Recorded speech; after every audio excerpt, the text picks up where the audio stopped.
welcome back to Midnight Who Extra, and tonight we're doing another Funko Pop video on the 12 Days of Hula Days, and it's going to be the Walgreens exclusive Scarlet Spider.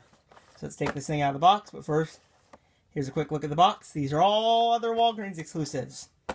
And of course, there you go, so off to the side, quick, there it is. So here it is, the Scarlet Spider. Now the face, at least the face part of it, is very simplistic. It's just like a red piece of plastic. It's not much paint job, nothing really on there. And the eyes, it actually sticks out a little bit. The eyes do stick out. So it's kind of cool, and they're painted very well. The eyes, there's not too much red bleeding onto them, so that's really awesome. Of course, a marble bobble, so it does bobble. It bobbles. But of course, you get the lid on the back side. You can see that he has the little sweatshirt there, and they got the little grooves going on there, which I really am glad. That's a really good detail. Now, of course, I really am glad they did that. As you can tell, I really love how his little sweatbands here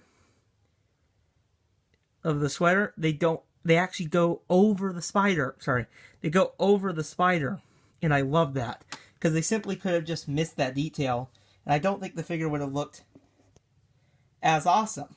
I don't really think the figure would have looked as awesome if they did that.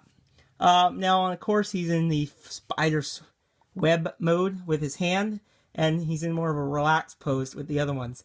He, of course, has some canisters along each side of his arms. I really do like the spider design. He has his belt, which is very well detailed.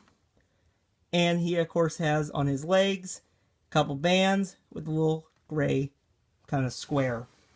So overall, it's a very simplistic Spider-Man, but it's not as simplistic as, let's say, the stealth mode Spider-Man.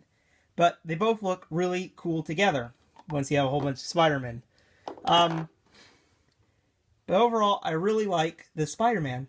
I kind of like how it's in more of a... it's not like the other Spider-Man, the Spider-Man. It's not like the other Spider-Man where their hands are to their side. This one, they at least made a little bit more action. They gave it a little bit more attitude to it, and I kind of like that. And I really just love how the paint job is really well, and they did just an amazing job with this one. Overall, I really like the Spider-Man Pop. It's one of my favorites, actually. And I really, if you can find it, I really recommend it. It's really awesome, and I love it. So I really hope you've enjoyed this video, and we'll see you in the next one. Goodbye, everyone.